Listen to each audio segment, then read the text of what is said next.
জনাব শাহজাহান চৌধুরী, চট্টগ্রাম 15।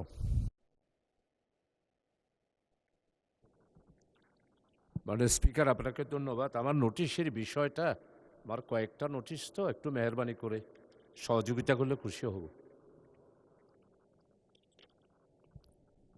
বোধহয় পাচারের ব্যাপারে নোটিশের বিষয়টা, মানে স্পিকার।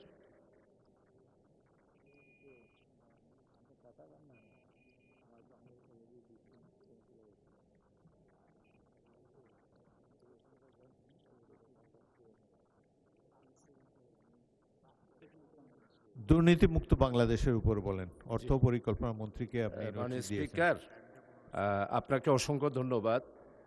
71 ভিত্তিতে আমি অত্যন্ত জরুরি জনগুরুত্ব সম্পন্ন বিদায় এই বিষয়টা প্রশ্ন উত্তরও আমি উল্লেখ করেছি।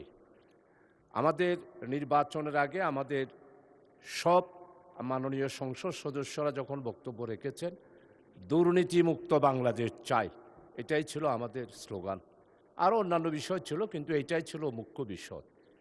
কিন্তু আজকে হলমার্ক, শেয়ার কেলেঙ্কারি, এরপরে সরকারি ক্রয় কমিটি, এরপরে রাস্তাঘাট, ব্রিজ, কালভার্ট করার ক্ষেত্রে দুর্নীতি, এরপরে হচ্ছে আমাদের সমস্ত ব্যাংকগুলোতে পচ্ছতেরা নিজেরাই নিজেদের নামে লোন নিয়ে ঋণ খেলাপি হয়েছে। এইভাবে করে প্রত্যেকটা বিষয়ে যদি মাননীয় স্পিকার আপনি দেখেন, তাহলে দেখবেন আমরা মাননীয় সংসদ সদস্য যারা আছি তারা সবাই উপলব্ধি করতেছি বাংলাদেশ অর্থনৈতিক দিক থেকে এস্টাবলিশ না হওয়ার পিছনে একটি মাত্র কারণ, সেটা হলো দুর্নীতি। মাননীয় স্পিকার, এই যে হলমার্কে 4,000 কোটি টাকার দুর্নীতি 2012 সালে আমরা সবাই একটা দিবসও পালন করেছি। আমাদের মাননীয় অর্থমন্ত্রী এখানে আছেন, উনি সহ আমি